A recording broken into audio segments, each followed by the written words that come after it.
الحمد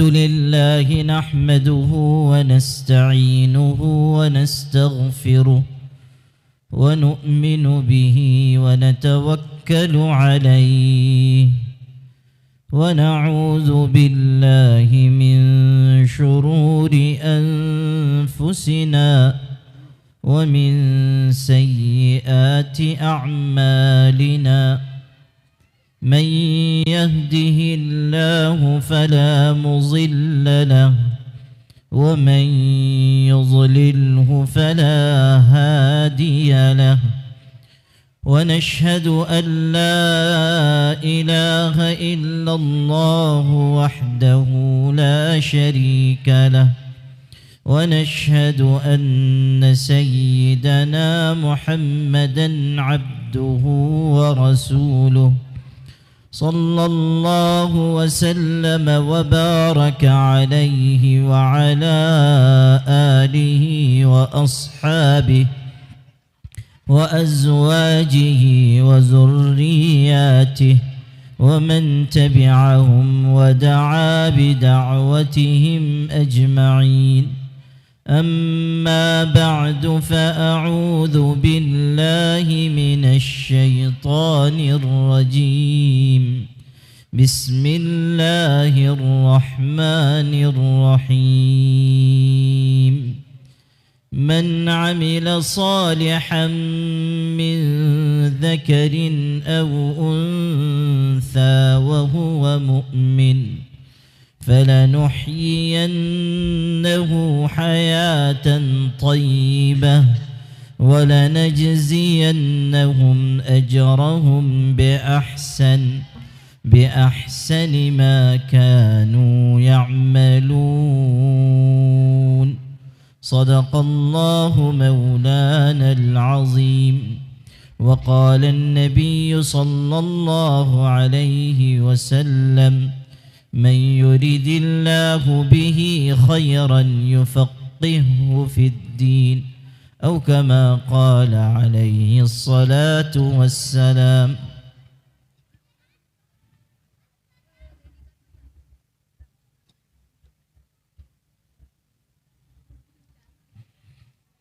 قابل احترام علماء کرام، مدرسہ حضرت عبداللہ ابن عباس رضی اللہ عنہ اور مدرسہ حضرت فاطمہ زہرا للبنات کے منتظمین اور تمام بھائیوں، بزرگوں اور ماں اور بہنوں، عزیز طلبہ، ہمارے لیے آپ کے لیے یہ خوشی کا موقع ہے کہ اس اہم اور بافیض ادارے میں ایک نئے باب کا آغاز ہو رہا ہے اور بچیوں کے لیے ان کی درسگاہ قائم کی گئی ہے اور اس کی عمارت کا افتتاح عمل میں آ رہا ہے۔ آپ سب کا اتنی بڑی تعداد میں یہاں اکٹھا ہونا آپ کی اس ادارے سے محبت کی نشانی ہے، اور علماء سے، اہل دین سے، مدارس سے محبت ایمان کی علامت ہے۔ اللہ تعالیٰ جس شخص کے ساتھ خیر کا معاملہ کرنا چاہتا ہے اس کے دل میں علماء کی، اہل اللہ کی محبت ڈال دیتا ہے۔ عالموں سے محبت، مدرسے سے محبت، مدرسے والوں سے محبت بڑی قیمتی چیز ہے۔ ہمارے بزرگوں میں سے ایک بزرگ گزرے ہیں، 4 اماموں میں سے ایک امام حضرت امام احمد ابن حنبل رحمۃ اللہ علیہ۔ انہوں نے دین کے لیے، علم کے لیے بڑی قربانی دی، اور ایک موقع ایسا بھی آیا کہ دین کے لیے انہیں قید ہونا پڑا، جیل جانا پڑا، اور جیل میں ان کے ساتھ برا سلوک کیا گیا، انہیں مارا گیا، تکلیف دی گئی۔ حالانکہ وہ زمانہ مسلمانوں کی حکومت کا تھا، لیکن امام احمد ابن حنبل نے حکومت کو ایک غلط بات پر ٹوکا، اور حکومت وقت کو یہ بات پسند نہیں آئی، اس لیے ان کو قید کر دیا گیا۔ اور صرف قید نہیں کیا گیا، روزانہ انہیں کوڑے سے مارا جاتا تھا، درے لگائے جاتے تھے۔ آپ غور کیجئے کہ اتنے بڑے عالم ہیں، بزرگ ہیں، امام ہیں، اور انہیں تکلیف دی جا رہی ہے۔ اور یہاں ٹھہر کر یہ بات سمجھیے کہ عالم دین، فقیہ دین کا مقام، اس کی ذمہ داری، اس کا مرتبہ کیا ہے۔ عالم دین کس طرح مشقت میں رہ کر اللہ کے دین کا چراغ جلاتا ہے۔ سچا عالم دین اللہ کے دین کو پھیلاتا ہے، اور اس راہ میں اگر کوئی تکلیف آتی ہے تو اسے جھیلتا ہے، اللہ کی رضا کے لیے برداشت کرتا ہے۔ عالم دین ہر زمانے میں ہدایت کا چراغ ہے۔ ہمارے آقا حضرت محمد مصطفیٰ صلی اللہ علیہ وسلم کا ارشاد ہے، العلماء مصابیح فی الارض۔ عالم دین روئے زمین پر ہدایت کا چراغ ہے۔ عالم دین روئے زمین پر ہدایت کا چراغ ہے۔ غور کیجئے ہمارے آقا کے اس ارشاد پر، ایک جملے میں عالم دین کا مقام بھی بتایا اور عالم دین کی ذمہ داری بھی سمجھائی۔ عالم دین کا مقام تو یہ ہے کہ وہ جہاں رہے گا روشنی پھیلائے گا، جہاں رہے گا نور بکھیرے گا، جہاں رہے گا اس کی ذات سے علم کے اور ہدایت کے چراغ روشن ہوں گے۔ یہ اس کا مقام ہے، اور اس کی ذمہ داری اور کام کیا ہے؟ وہ یہ کہ عالم دین چراغ کی طرح اپنے آپ کو جلائے گا اور زمانے کو روشنی پہنچائے گا۔ چراغ خود جلتا ہے، خود مشقت جھیلتا ہے، خود اپنے آپ کو تنگی اور پریشانی میں ڈالتا ہے، تب ہمارا اور آپ کا گھر روشن ہوتا ہے۔ اسی طرح علماء آپ کے لیے، ہمارے لیے، امت کے لیے قربانی دیتے ہیں، وقت کی قربانی، مال کی قربانی، جان کی قربانی، آسائشوں کی قربانی۔ مدرسے کا راستہ، عالم دین کی خدمت کا راستہ آسان نہیں ہے، یہ پھولوں کی سیج نہیں ہے، کانٹوں کا بستر ہے۔ میرے ساتھ ساتھ چلے وہی جو کہ خار راہ کو چوم لے، جسے کلفتوں سے گریز ہو وہ میرا شریک سفر نہ ہو۔ جو آدمی آرام چاہتا ہے وہ اس راہ میں نہیں چل پائے گا۔ اگر کوئی عالم دین بھی یہ سمجھتا ہے کہ ہم بالکل اطمینان سے رہیں، مال بھی خوب آئے، عزت بھی خوب ہو، کام کچھ نہ کرنا پڑے، تو ایسا عالم صحیح نہیں سوچ رہا ہے، اور یہ سچا عالم دین نہیں ہے۔ ہماری منزل یعنی عالم کی منزل مال نہیں ہے، مآل ہے۔ ہماری منزل پیسہ اور مال نہیں ہے، مآل ہے۔ مآل یعنی آخرت، اللہ کی رضا، اس کی بنائی ہوئی جنت۔ ہماری منزل وہ ہے۔ ہمارے جینے کا مقصد ایک اور صرف ایک ہے۔ قُلْ إِنَّ صَلَاتِي وَنُسُكِي ومحياي ومماتي لله رب العالمين لا شريك له وبذلك أمرت وأنا أول المسلمين. قرآن پاک واضح طریقے سے سمجھا رہا ہے کہ خادم دین، عالم دین یا عام مسلمان، مومن، بندہ ہو یا بندی، اس کے جینے کا طرز ایک ہے، وہ یہ کہ میری نماز، میری قربانی، میری عبادتیں، میرا جینا، میرا مرنا سب اللہ کے لیے، سب اللہ کے نام پر ہے. جئیں گے اللہ کے لیے، مریں گے اس کے دین کی سربلندی کے لیے. یہ ذوق جس عالم کا ہے وہ سچا عالم ہے. اور اس راستے سے جو ہٹ گیا اور دنیا کی بھیڑ میں گم ہو گیا اور اس نے اپنی منزل دنیا کی شہرت، دنیا کا مال، دنیا کا پیسہ، دکانداری، اسباب کا جمع کرنا، اگر یہ مقصد اس نے بنایا، وہ راہ سے بھٹکا ہوا ہے. اس کی ذات سے کوئی فیض نہیں ہونے والا. ہمارے آقا فرما رہے ہیں العلماء مصابیح فی الارض. عالم دین خود مشقت جھیلے گا، دوسروں کو نور پہنچائے گا. پھونک کر اپنے آشیانے کو بخش دی روشنی زمانے کو. یہ کام علماء کا ہے.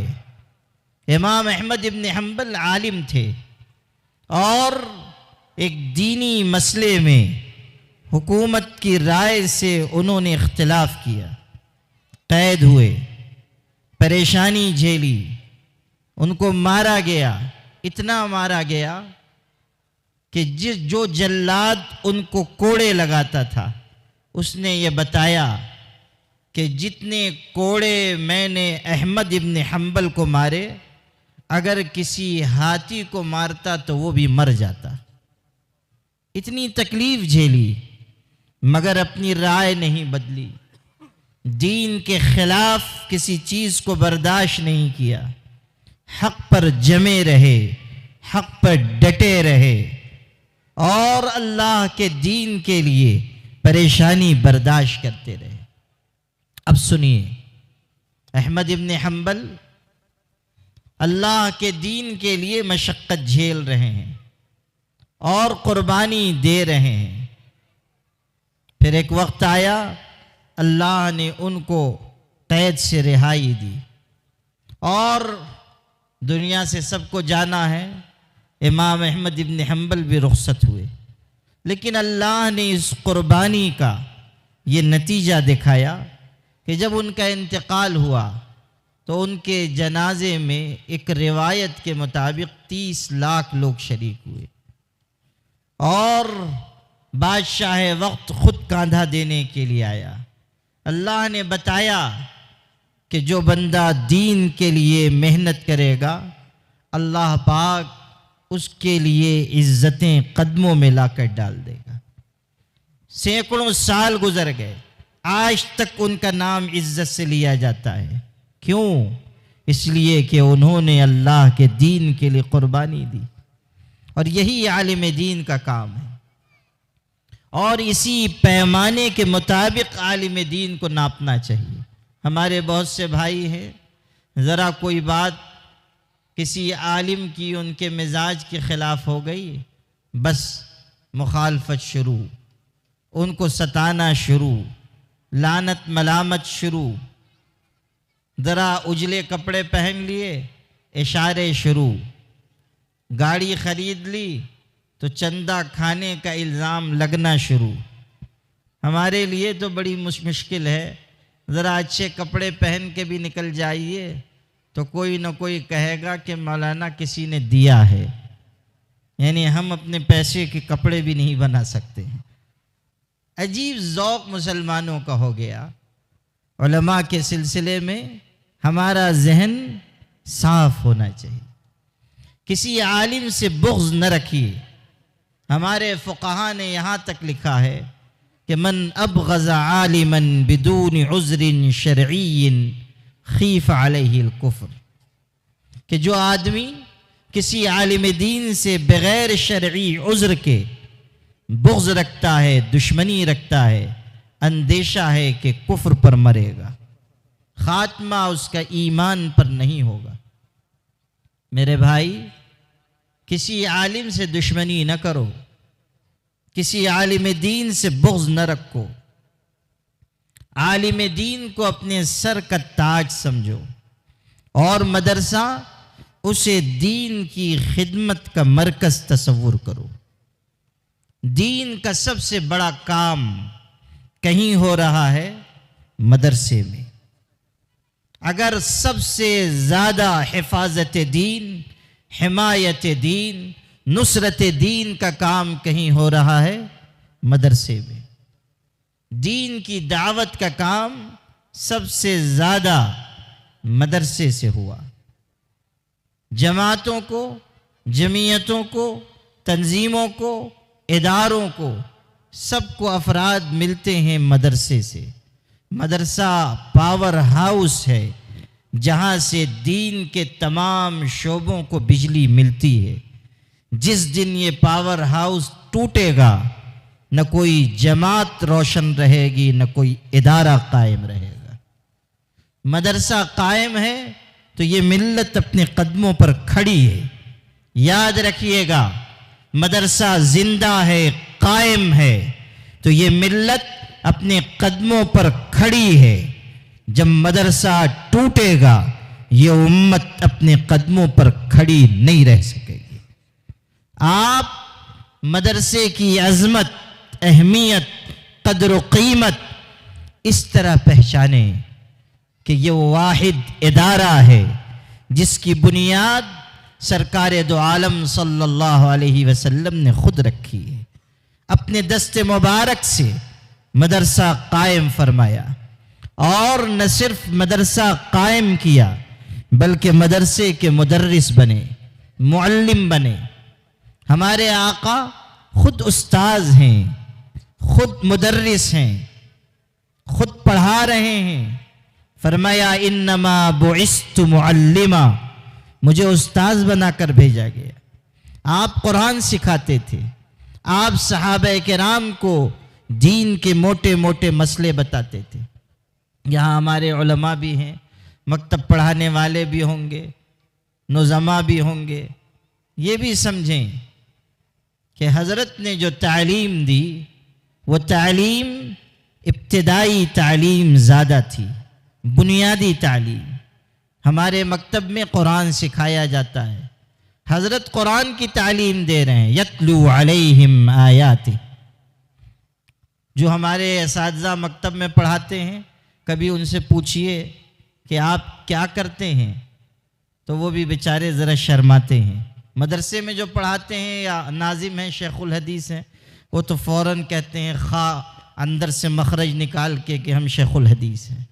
ناظم صاحب بھی کہتے ہیں ہم ناظم ہیں، محتمم صاحب کہیں میں محتمم ہوں معہد ملت کا، فلاں صاحب کہیں کہ ہم فلاں ہیں، ٹھیک ہے۔ لیکن مکتب کے مدرس سے پوچھئے تو بیچارہ ذرا شرماتا ہے، اور ایسا لگتا ہے جیسے ایجاب و قبول کیا جا رہا ہے، دائیں دیکھ رہا ہے بائیں۔ حالانکہ اب تو ایجاب و قبول کے وقت بھی کوئی شرماتا نہیں ہے، یہ تو پہلے ذرا دولہے ہوتے تھے تھوڑا شرماتے تھے۔ آج کل تو صورتحال یہ ہے کہ ابھی ہم لوگ آدھی عبارت کہتے ہیں کہ دولہا کہتا ہے میں نے قبول کیا۔ ہمیں کہیں اجتماعی نکاح تھا، نکاح پڑھا رہا تھا، بہت سے نکاح تھے۔ ہم لوگ پیر ہیں تو لوگ پیروں کی تعظیم کرتے ہیں، چاہتے ہیں کہ پیر صاحب ہی نکاح پڑھائیں، تو بہت سے نکاح تھے، سب نے کہا کہ پیر صاحب نکاح پڑھائیں گے، تو میں ایجاب و قبول کرا رہا تھا۔ اب بہت سارے تھے تو جلدی جلدی کہتا تھا۔ ایک آیا دولہا، ابھی میں نے آدھا ہی کہا کہ فلانا بنت فلاں کو اتنے اتنے مہر کے عوض، ابھی یہ بھی نہیں کہا کہ تیرے نکاح میں دیا، اس نے کہا قبول کیا۔ میں نے کہا صبر کر ان اللہ مع الصابرین۔ ارے بھائی اتنی کیا عجلت ہے، کون تیری دلہن کو لے کے بھاگ جا رہا ہے، ذرا کچھ تو صبر کر۔ تو ابھی آدھی بات ہوئی کہ کہتا ہے میں نے قبول کیا۔ تو تو اب وہ تو شرمانے والی تہذیب ذرا کم ہو گئی یا ختم ہو گئی، لیکن مکتب کے استاد سے پوچھیے تو وہ بیچارہ ذرا شرماتا ہے، پھر کہتا ہے مکتب پڑھاتا ہوں۔ میں یہ عرض کرتا ہوں کہ جو مکتب میں پڑھا رہے ہیں علماء، وہ فخر اور احساس شکر کے ساتھ یہ کہیں کہ ہم مکتب میں پڑھا رہے ہیں، نسلوں کا ایمان بچا رہے ہیں۔ وہ یہ کہیں کہ ہم مکتب میں پڑھا رہے ہیں، وہ کام کر رہے ہیں جو حضرت نبی کریم صلی اللہ علیہ وسلم نے کیا، یتلو علیہم آیاتہ۔ ہم وہ کام کر رہے ہیں جس کے بارے میں سند دی سرکار دو عالم صلی اللہ علیہ وسلم نے، خیرکم من تعلم القرآن وعلمہ، تم میں بہترین شخص وہ ہے جو قرآن سیکھتا ہے یا قرآن سکھاتا ہے۔ سیدنا عثمان ابن عفان کی روایت بخاری میں ہے، حضرت سے نقل کیا کہ میں نے حضرت کو ارشاد فرماتے ہوئے سنا، ان افضلکم من تعلم القرآن وعلمہ۔ اس میں لفظ مختلف ہے، تم میں سب سے افضل دو باتیں جمع ہو گئیں، بہترین بھی وہ جو قرآن سیکھے یا سکھائے، اور افضل بھی وہ جو قرآن سیکھے یا سکھائے۔ افضل اس میں تفضیل ہے، یعنی سب سے افضل، سب سے بہتر، سب سے زیادہ اچھا کام کرنے والا وہ ہے جو قرآن سکھا رہا ہے۔ مکتب میں قرآن ہی تو سکھایا جاتا ہے، توریت انجیل کا درس نہیں ہوتا، قرآن سکھایا جاتا ہے، اور یہ قرآن پاک کا سکھانا بہت بڑی چیز ہے۔ اس لیے اپنے مقام کو بھی سمجھیں، ذمہ داری کو بھی سمجھیں۔ اساتذہ کی ذمہ داری یہ بھی ہے مکتب کے کہ بچوں کے ساتھ نرمی برتیں، محبت برتیں، ان کو مانوس کریں، ان کے احساسات کا خیال رکھیں، مارے نہیں، زیادہ سرزنش نہ کریں، تکلیف میں نہ ڈالیں۔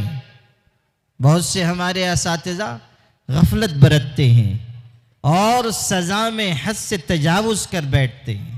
یاد رکھیے گا، آپ استاذ ہیں، آپ کا مقام اونچا ہے، مگر یاد رکھیے گا اس کا یہ مطلب نہیں ہے کہ قیامت کے دن آپ کی پکڑ نہیں ہوگی۔ اگر آپ خیانت کریں گے، بچوں کے ساتھ برا برتاؤ کریں گے، سزا دینے میں حد سے تجاوز کریں گے، اللہ کے ہاں پکڑ ہوگی۔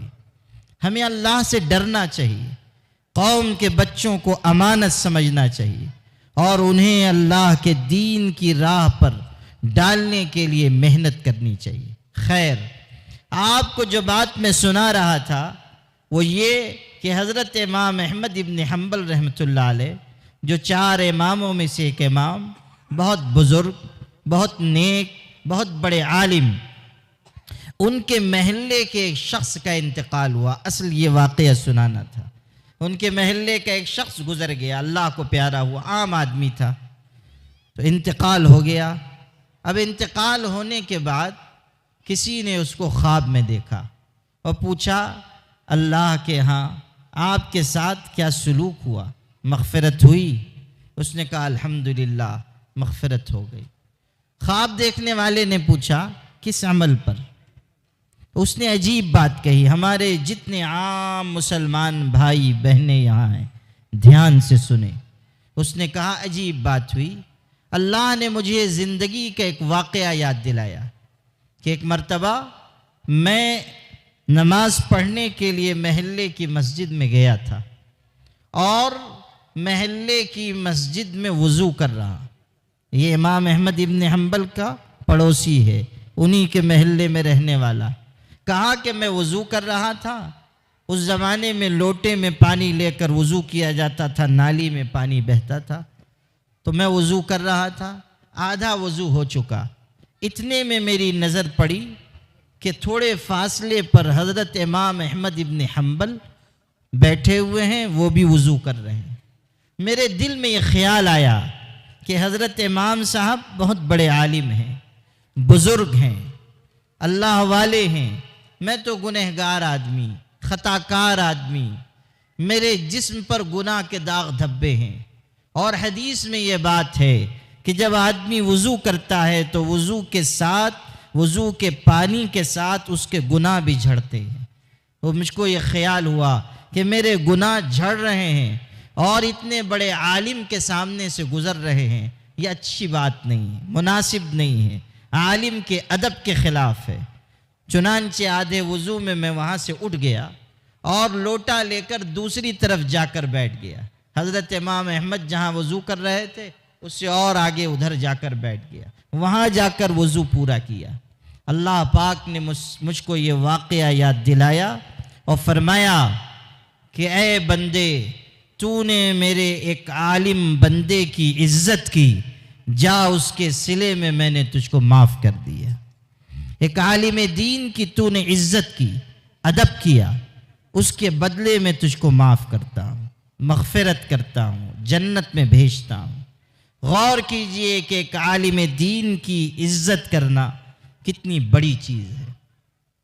اس لیے میرے بھائیوں، مدرسے سے محبت کرو، عالم دین سے محبت رکھو اور اپنے بچوں کو، بچیوں کو دین کی تعلیم دلاؤ تاکہ آپ بھی عالم کے والد کہلائیں، عالمہ کے والد کہلائیں۔ یہ جو بچیوں کا مدرسہ شروع ہو رہا ہے، عمارت کا افتتاح ہو رہا ہے، یہاں آپ کی بچیاں پڑھیں، آپ اپنی بیٹیوں کو تعلیم دلائیے، دین کی تعلیم، تاکہ وہ پردہ دار بنے، باحیا بنے، صاحب کردار بنے، اللہ اللہ کرنے والی بنے اور اپنے ایمان کی حفاظت کر سکیں۔ سمجھ لیجئے کہ ایمان کی حفاظت، دین کی حفاظت علم کے راستے سے ہوگی۔ جب علم ہوگا تو ہر غلط بات سے، بدعت سے، رسم و رواج سے، کفر و شرک سے آپ کی بچیاں بچیں گی اور باحیا بنیں گی۔ مسلمان عورت وہ نہیں جو بے پردہ پھرے، جو بے پردگی، جو بے حیائی کے راستے پر چلے۔ مومن عورت تو وہ ہے جس کا کردار اونچا، جس میں پردہ داری، جس میں خشیت الہی، جس میں اللہ کا ڈر، جس میں آخرت کی فکر، وہ مسلمان عورت۔ اسی لیے اللہ نے قرآن مجید میں فرمایا، من عمل صالحا من ذکر او انثى وهو مؤمن۔ ایک کسوٹی دی جا رہی ہے کہ جو ایمان کی حالت میں اچھا عمل کرے، مرد ہو یا عورت، کوئی فرق نہیں، چاہے مرد چاہے عورت، چاہے لڑکا چاہے لڑکی، چاہے جوان بچہ چاہے جوان بچی، جو ایمان کے ساتھ نیک عمل کرے، اللہ کے دو وعدے اس کے لیے ہیں، فَلَنُحْيِيَنَّهُ حَيَاةً طَيِّبَةً، خوشگوار زندگی، بہترین زندگی ہم دنیا میں عطا کریں گے اور آخرت میں اس کو اپنی بنائی ہوئی جنت نصیب فرمائیں گے۔ اگر ہم یہ چاہتے ہیں کہ ہماری بچیاں دنیا میں خوشگوار زندگی پائیں، دنیا میں ہستی کھیلتی زندگی پائیں اور جب اللہ کے ہاں جائیں تو کامیاب ہوں، اس کے لیے ہمیں انہیں دیندار بنانا ہوگا، ان کے ایمان کو مضبوط کرنا ہوگا، اور ان دونوں کاموں کے لیے ضرورت پڑے گی علم کی، تعلیم کی، جو آپ کو مدرسے سے ملے گا۔ علم آپ کو مدرسے سے ملے گا، دینی تعلیم آپ کو مدرسے سے ملے گی۔ دین سکھانے کا، دین سمجھانے کا سب سے بڑا مرکز مدرسہ ہے۔ اس لیے بچیوں کو دین کی تعلیم دلانا ضروری ہے۔ لڑکوں کو بھی پڑھائیے۔ یہاں ماشاءاللہ حضرت عبداللہ ابن عباس کے نام سے مدرسہ چل رہا ہے۔ یہ بہت بڑے صحابی، حضرت نبی کریم صلی اللہ علیہ وسلم کے چچا زاد بھائی، قرآن مجید کے سب سے بڑے مفسر حضرت عبداللہ ابن عباس، علم کے ایسے شوقین کہ سخت کڑی دوپہر میں بڑے صحابہ کے دروازوں پہ جاتے تھے اور وہاں انتظار کر رہے ہیں کہ جب وہ قیلولہ کر کے نکلیں گے تب میں ان سے مسئلہ پوچھوں گا، قرآن کی آیت کے بارے میں کچھ پوچھوں گا۔ حالانکہ اللہ کے رسول کے چچا زاد بھائی ہیں۔ صحابہ بسا اوقات نکلتے تھے تو دیکھتے تھے کہ یہ مشقت جھیل کر اتنی دیر سے انتظار کرتے رہے، کہتے تھے آپ ہمیں بتا دیتے، خبر کر دیتے، آپ نے مشقت کیوں جھیلی؟ حضرت عبداللہ ابن عباس کہتے تھے کہ علم کے لیے اسی راہ سے گزرنا پڑتا ہے، علم مشقت چاہتا ہے، علم یوں نہیں آ جاتا، علم کا کمال ایسے ہی نہیں پیدا ہو جاتا، علم حاصل کرنے کے لیے علم کو اپنے ذہن میں دل میں نقش کرنے کے لیے مشقت جھیلنی پڑتی ہے، قربانی دینی پڑتی ہے۔ تو حضرت عبداللہ ابن عباس انہی کے نام سے یہاں ادارہ ہے، اور اب ماشاءاللہ بنات کے لیے یہ سلسلہ جاری ہو رہا ہے۔ آپ کو بچوں کو بھی پڑھانا ہے، بچیوں کو بھی پڑھانا ہے، دین کی تعلیم دونوں کے لیے ضروری، اور اسلام نے کبھی اس سے نہیں روکا کہ لڑکیاں نہ پڑھیں، بچیاں نہ پڑھیں، تعلیم نہ پائیں۔ ہماری تاریخ تو علم کی تاریخ ہے، ہماری تاریخ بچیوں کو دین سکھانے کی تاریخ ہے۔ آپ غور کیجئے کہ حضرت عائشہ رضی اللہ عنہا خاتون ہیں، دین کا کتنا بڑا حصہ، علم کا کتنا بڑا حصہ انہوں نے بیان فرمایا۔ بڑے بڑے صحابہ کو وہ ٹوک دیتی تھیں کہ تم صحیح نہیں بیان کر رہے ہو۔ بڑے بڑے صحابہ مسئلہ پوچھنے ان کے ہاں آتے تھے۔ غور کیجئے کتنی علم والی خاتون ہیں حضرت عائشہ۔ ایک مرتبہ حضرت ابو ہریرہ نے مسجد نبوی میں مسئلہ بیان کیا عورتوں کے غسل سے متعلق، کہ چوٹی کھولے بغیر ان کا غسل نہیں ہوگا۔ حضرت عائشہ کو کسی نے نقل کر دیا، خفا ہو گئیں، اور خفا ہو کر کہا ابو ہریرہ سے کہہ دو کہ عورتوں سے کہیں کہ سب اپنی چوٹیاں مڈا دیں، بال کٹوا دیں۔ کیسے یہ مسئلہ بیان کر رہے ہیں؟ کیوں یہ بات بیان کر رہے ہیں؟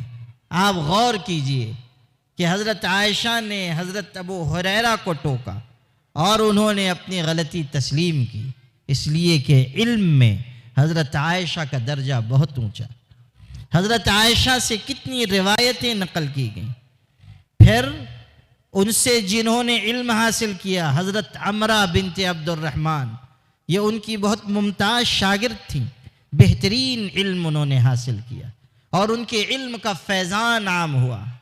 اسی دور میں ایک اور خاتون ہیں، حضرت سعید ابن مسیب کی بیٹی، یہ خیر التابعین کہلاتے تھے۔ حضرت سعید بہت نیک شخص، اتنے نیک کہ خود اپنے بارے میں بیان کیا کہ میری زندگی کے 40 سال ایسے گزرے ہیں کہ میں نے کوئی فرض نماز، کسی فرض نماز کی اذان مسجد سے باہر نہیں سنی ہے۔ تکبیر اولیٰ کی بات نہیں ہے، نماز کی اذان بھی مسجد سے باہر نہیں، یعنی اذان سے پہلے مسجد میں موجود، 40 سال معمول رہا۔ غور کیجئے کتنے نیک پرہیزگار شخص۔ ان کی بیٹی بڑی خوبصورت تھیں، بہت اعلیٰ تعلیم پائی ہوئی، بہت ہی صاحب کردار، شہزادے کا پیغام آیا۔ شہزادہ بھی وہ جو ولی عہد تھا، یعنی آئندہ بادشاہ بننے والا تھا، لیکن حضرت نے ٹھکرا دیا، اور اس لیے ٹھکرایا کہ محل میں جا کر میری بیٹی کا کردار بدل نہ جائے، میری بیٹی بگڑ نہ جائے، مال میں جا کر، شہرت میں جا کر کہیں اس کے اخلاق پر برا اثر نہ پڑے۔ ٹھکرا دیا، سزا جھیلنی پڑی، جھیلی، لیکن ایک عام ان کے شاگرد سے، جس کے گھر میں کھانے کو کھانا نہیں، اس سے نکاح فرما دیا۔ اس کی زوجیت میں نیک تھا، دیندار تھا، علم والا تھا، اس شاگرد سے نکاح کر دیا اپنی اس بیٹی کا۔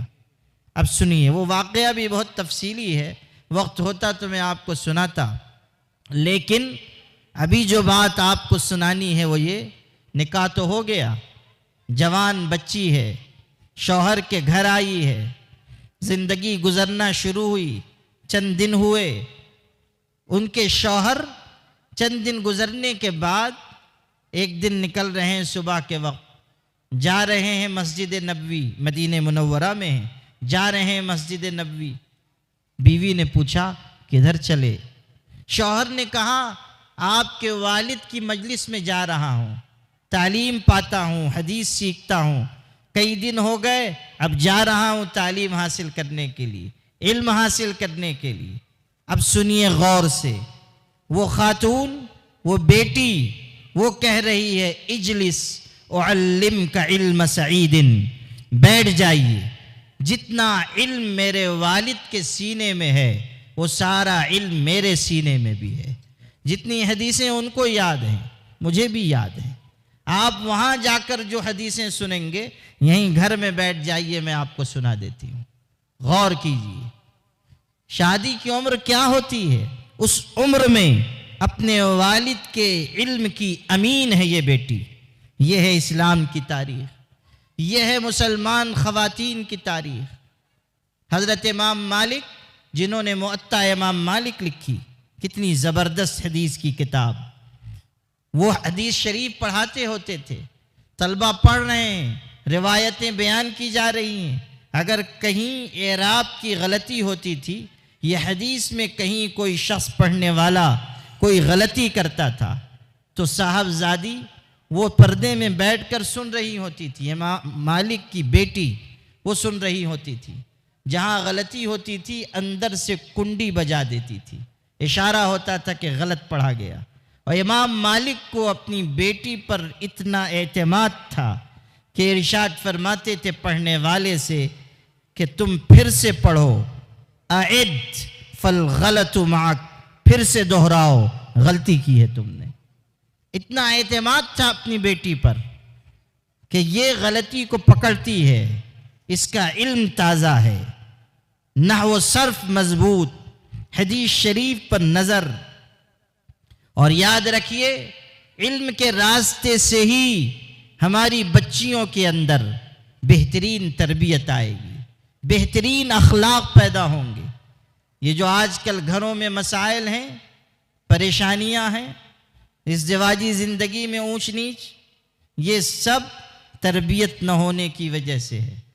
آج کل تو صورتحال یہ ہے کہ شادی ہوتی ہے بڑے چاؤ سے، اور ہم لوگوں سے نکاح پڑھواتے ہیں، پھر 2 مہینے نہیں گزرے کہ ہم ہی سے تعویذ لینے آتے ہیں۔ کیا ہوا؟ تو معلوم ہوا کہ بیوی جو ہے بڑی بدمزاج ہے، چنگیز خاں کی نسل کی ہے، اور وہ ترکی بترکی جواب دیتی ہے۔ گھر میں گھمسان مچا ہوا ہے، جنگ ہو رہی ہے، اور چونکہ ساز بھی تربیت نہیں اس کی، صحیح سمجھ نہیں اس کے اندر، دین کی تعلیم نہیں، تو لاتی ہے بہو بڑی پسند کر کے، 10 گھر میں گھوم پھر کے 11ویں گھر سے پسند کر کے لے کے آئی۔ اس کے بعد ابھی 2 مہینہ نہیں گزرا کہ محاذ قائم ہو گیا، ادھر ساس ہے ادھر بہو ہے۔ اور پہلے یہ ہوتا تھا کہ ساس ظلم کرتی تھی، بیچاری بہو سہ لیتی تھی، اب بہو بھی 21ویں صدی کی ہے، اگر ادھر سے فائرنگ ہوتی ہے تو ادھر سے توپ کا گولہ چلتا ہے، اور دونوں برابر لڑائی میں، دونوں مضبوط پہلوان۔ اور مسئلہ کیا ہے؟ مسئلہ یہ کہ کون مالک؟ ساس سمجھتی ہے کہ میں ماں ہوں اس لیے میں مالک، اور بہو سمجھتی ہے کہ میرا شوہر کما رہا ہے اس لیے میں مالک۔ اور اسی مالک کے جھگڑے میں جو شہید ہوتا ہے وہ عبد المالک، جو بیچ میں ہے وہ شہید ہوتا ہے۔ بیوی کی طرف جھکے تو ماں ناراض، ماں کی طرف جھکے تو بیوی ناراض، وہ بیچارہ اسی چکر میں پستا رہتا ہے۔ اور بہت سے ہمارے بھائی اس مشکل میں پڑھ کر بعد میں صلاۃ التوبہ پڑھنے لگ جاتے ہیں۔ جب شادی نہیں ہوئی رہتی ہے تو صلاۃ الحاجت پڑھتے ہیں کہ اللہ شادی کرا دے، بلکہ بعض عجلت پسند تو یہ دعا مانگتے ہیں کہ 2 سے کرا دے۔ لیکن جب شادی ہو جاتی ہے اور حجامت بننی شروع ہوتی ہے تو پھر صلاۃ التوبہ پڑھتے ہیں کہ اللہ تعالیٰ غلطی ہو گئی معاف فرما دے۔ تو یہ جو صورتحال گھر کی ہے وہ کیوں؟ اس لیے کہ بیوی میں بدمزاجی ہے، یا گھر کے اور رشتہ داروں میں اچھے اخلاق نہیں، تربیت نہیں، ماں میں دینی مزاج نہیں، دینی علم نہیں۔ اس لیے اگر بیوی پڑھی لکھی ہوگی، تربیت پائی ہوئی ہوگی، صرف تعلیم نہیں تربیت بھی، اچھے اخلاق اس کے اندر ہوں گے، گھر جنت کا نمونہ بن جائے گا۔ ابھی میں نے ذکر کیا حضرت امام احمد ابن حنبل کا، یہ 40 سال کے ہو گئے تھے، شادی نہیں کی تھی، 40 سال کی عمر تک نکاح نہیں کیا۔ پھر لوگوں نے بڑی ان کی تشکیل کی، اور تشکیل بھی صحیح لفظ ہے، ہمارے تبلیغی بھائیوں کو اچھی طرح سمجھ میں آئے گا، تو لوگوں نے تشکیل کی کہ نکاح کر لیجئے، اور نکاح ان کا پھر ہوا 40 سال کی عمر میں۔ چونکہ علم حاصل کرنے میں لگے تھے، نکاح کی طرف توجہ نہیں ہوئی، 40 سال کی عمر میں شادی ہوئی۔ اب سنیے، خود بیان کرتے ہیں کہ تزوجت ام صالح فمکست معی 30 سنة فما اختلفت انا ولا ہی فی کلمۃ واحدہ، کہ میں نے اپنی بیوی سے نکاح کیا، 30 سال ہماری ازدواجی زندگی گزری، 30 سال۔ آپ غور کیجئے، 10 سال 20 سال بھی نہیں، 30 سال ہماری ازدواجی زندگی گزری۔ اس 30 سال کی مدت میں کبھی میرا اور میری بیوی کا ایک لفظ کبھی اختلاف نہیں ہوا، ایک جملے کا اختلاف نہیں ہوا۔ غور کیجئے، کیسی بیوی رہی ہوگی، کیسا شوہر رہا ہوگا۔ غور کیجئے کہ زندگی کتنی خوبصورت رہی ہوگی۔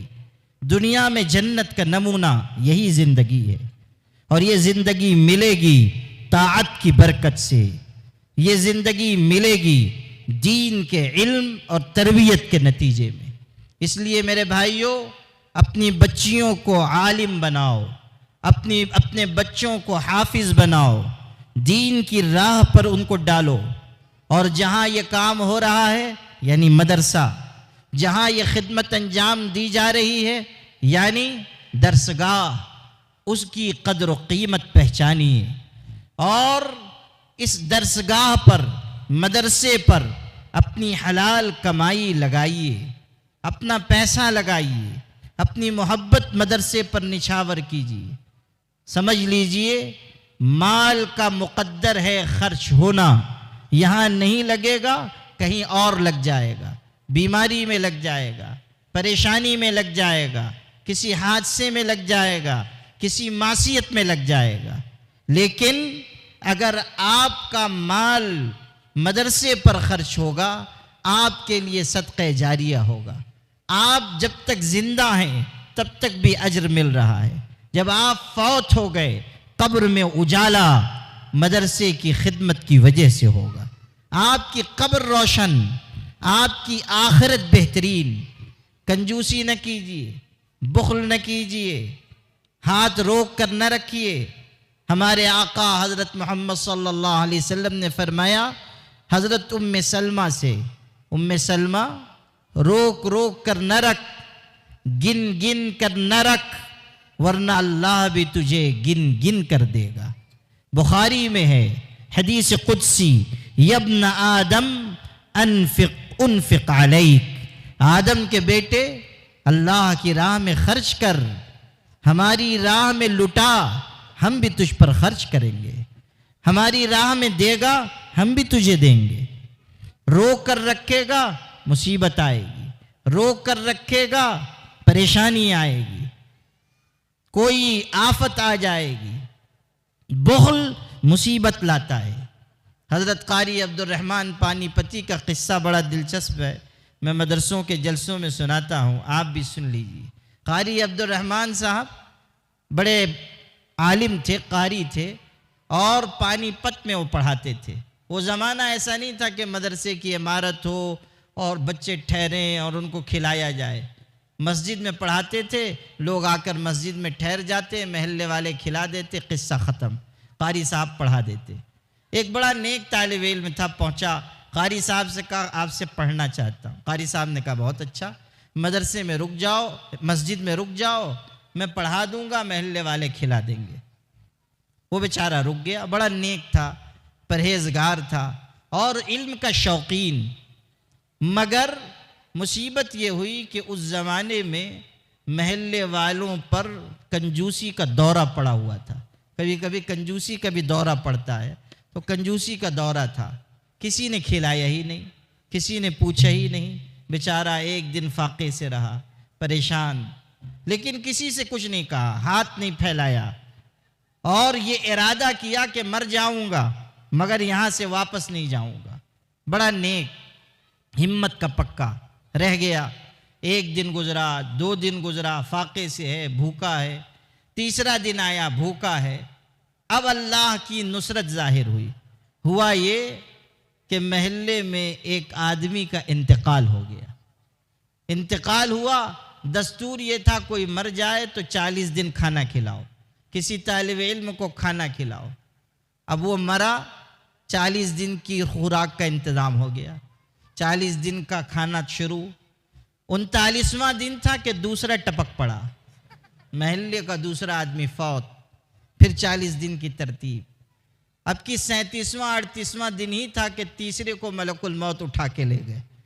جب تیسرا بھی فوت ہو گیا تو حضرت قاری عبد الرحمن نے لوگوں کو مسجد میں جمع کیا، مختصر سی تقریر کی۔ اس میں فرمایا، دیکھو محلے کے لوگوں، یہ طالب علم بہت نیک ہے، تم لوگ سیدھے سیدھے اس کا کھانا مقرر کر دو، ورنہ ایک ایک کر کے یہ پورے محلے کو کھا جائے گا۔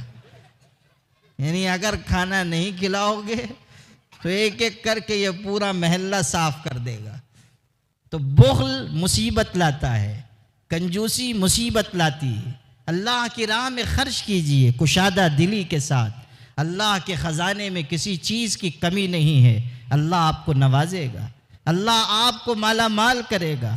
قرآن مجید میں اللہ کا ارشاد ہے، انفقوا مما رزقناکم من قبل ان یأتی یوم لا بیع فیہ ولا خلۃ ولا شفاعہ۔ اس دن کے آنے سے پہلے خرچ کرو جبکہ کوئی لین دین نہیں ہوگا، کوئی سفارش نہیں چلے گی، کوئی دوستی کام نہیں آئے گی۔ قیامت کا دن آنے سے پہلے پہلے خرچ کرو، موت آنے سے پہلے پہلے خرچ کرو۔ مہلت موت تک ہے، موتیں 2 ہیں، قیامتیں 2 ہیں۔ سیدنا علی کہتے تھے قیامت ایک نہیں ہے، قیامت 2 ہے۔ ایک قیامت تو وہ کہ جب آئے گی تو ساری مخلوق فنا ہوگی، اور ایک قیامت انسان کی موت ہے۔ اذا مات الانسان قامت قیامتہ، جب انسان مرا اس کی قیامت قائم، یہ قیامت اس پر آ گئی۔ اب کوئی عمل نہیں کر سکتا، اب کوئی نیکی نہیں کر سکتا، اب کوئی خرچ نہیں کر سکتا۔ وَأَنفِقُوا مِمَّا رَزَقْنَاكُم مِّن قَبْلِ أَن يَأْتِيَ أَحَدَكُمُ الْمَوْتُ فَيَقُولَ رَبِّ لَوْلَا أَخَّرْتَنِي إِلَىٰ أَجَلٍ قَرِيبٍ فَأَصَّدَّقَ وَأَكُن مِّنَ الصَّالِحِينَ وَلَن يُؤَخِّرَ اللَّهُ نَفْسًا إِذَا جَاءَ أَجَلُهَا وَاللَّهُ خَبِيرٌ بِمَا تَعْمَلُونَ۔ ارشاد ہوا اس وقت کے آنے سے پہلے پہلے اللہ کے راستے میں خرچ کرو کہ جب تم میں سے کسی کے اوپر موت آنے لگے اس وقت وہ کہے اللہ مجھ کو تھوڑی سی مہلت دے دے کہ میں خرچ کر دوں، نیک انسان بن جاؤں۔ قرآن اعلان کرتا ہے لن یؤخر اللہ نفسا اذا جاء اجلها، جب وقت آ گیا پھر کوئی مہلت نہیں ملنے والی، جب وقت آ گیا پھر موت کو کوئی نہیں ٹال سکتا۔ حکیم کو اس کی حکمت، علم کو اس کا علم، جاہل کو اس کی جہالت، بادشاہ کو اس کی بادشاہت، وزیر کو اس کی وزارت، امیر کو اس کی عمارت موت کے شکنجے سے نہیں بچا سکتی۔ موت آنی ہے، جان جانی ہے، انسان کو فنا ہونا ہے، مر کر مٹی میں ملنا ہے۔ اس انسان سے بڑھ کر محروم کون جو اپنی قبر کو اور قبر میں جا کر مٹی ہو جانے کو بھول جاتا ہے؟ وہ انسان جو اپنے انجام سے نگاہ ہٹا لیتا ہے۔ قرآن بار بار اعلان کرتا ہے وَلْتَنْظُرْ نَفْسٌ مَّا قَدَّمَتْ لِغَدٍ، ہر انسان غور کرے آنے والے کل کے لیے اس نے کیا تیاری کی ہے۔ سیدنا ابو ہریرہ انتقال کا وقت تھا، اتنے بڑے صحابی رو پڑے۔ کسی نے پوچھا حضرت کیوں رو رہے ہیں؟ کہا دنیا چھوٹ جانے پر، اہل و عیال کی مفارقت اور ان کی جدائیگی پر نہیں روتا، رونا اس پر ہے کہ سفر بہت لمبا ہے، توشہ بہت مختصر ہے۔ رونا اس پر ہے کہ جانا بہت دور ہے، توشہ بہت مختصر ہے، وقت آنا ہے، اللہ کی بارگاہ میں جانا ہے، اس سے پہلے پہلے ہم اپنی آخرت کا توشہ تیار کریں۔ الکیس من دان نفسہ وعمل لما بعد الموت، عقل مند وہ ہے جو اپنے نفس پر قابو پائے، موت سے پہلے موت کے بعد کی تیاری کرے، موت کے بعد جو مرحلے آنے ہیں انہیں یاد رکھے، قبر کو، قبر کی منزلوں کو، آخرت کو، خدا کی بارگاہ کی پیشی کو یاد رکھے، یہی کامیابی کی شاخ کلید ہے۔ وَأَمَّا مَنْ خَافَ مَقَامَ رَبِّهِ وَنَهَى النَّفْسَ عَنِ الْهَوَى فَإِنَّ الْجَنَّةَ هِيَ الْمَأْوَى، وہ انسان جو پاک پروردگار کے سامنے کھڑے ہونے سے ڈرتا ہے، اپنے آپ کو نفس کی چاہتوں سے بچاتا ہے، لذتوں کی غلامی نہیں کرتا، مال و اسباب کے پیچھے نہیں بھاگتا، شہرت کے فتنوں میں مبتلا نہیں ہوتا، جو فانی دنیا پر اپنے آپ کو فریفتہ نہیں ہونے دیتا، جو زمانے کے رنگ رلیوں سے اپنے آپ کو ہٹا کر اپنے پروردگار کی رضا تلاش کرتا ہے۔ وَنَهَى النَّفْسَ عَنِ الْهَوَى فَإِنَّ الْجَنَّةَ هِيَ الْمَأْوَى، جنت اس کا ٹھکانہ ہے۔ یہ اللہ کا قرآن ہے، یہ اساطیر الاولین نہیں ہے، یہ قصے کہانیاں نہیں ہیں، یہ اللہ تعالیٰ کا کلام ہے جس کا حرف حرف سچا ہے، جس کا وعدہ سچا ہے۔ وَمَنْ أَصْدَقُ مِنَ اللَّهِ قِيلًا وَمَنْ أَصْدَقُ مِنَ اللَّهِ حَدِيثًا، اللہ سے بڑھ کر سچا کون؟ اللہ کی بات سے بڑھ کر سچی بات کس کی؟ اللہ اعلان کر رہا ہے جو اس راہ پر چلے گا جنت اس کے قدم چومے گی۔ تِلْكَ الْجَنَّةُ الَّتِي نُورِثُ مِنْ عِبَادِنَا مَنْ كَانَ تَقِيًّا، جنت کا وارث ہم اپنے بندوں میں سے اس کو بنائیں گے جو ہم سے ڈرنے والا ہے۔ آؤ اللہ کے بندو بندیوں، آج اس مدرسے کے اس عظیم الشان اجلاس میں ہم عہد کریں کہ ہم اللہ کی طرف لوٹیں گے، توبہ کریں گے، استغفار کریں گے، خدا کے آگے عاجزی کریں گے، اللہ والوں سے تعلق قائم کریں گے، علماء کی مجلسوں میں جائیں گے، جو زندگی باقی ہے اسے قیمتی بنائیں گے۔ یاد رکھنا مدت عمل اور فرصت زندگی مختصر ہوتی جا رہی ہے، بساط حیات لپیٹی جا رہی ہے، موت لمحہ بلمحہ قریب آ رہی ہے، ہم اپنی زندگی سے دور اپنے انجام سے قریب ہو رہے ہیں۔ آنے والے وقت کو یاد کر کے ہم اس کی تیاری کریں، خدا کے حضور میں اچھے عمل کا سرمایہ لے کر جائیں تاکہ کامیاب ہو سکیں۔ وآخر دعوانا ان الحمد للہ رب العالمین۔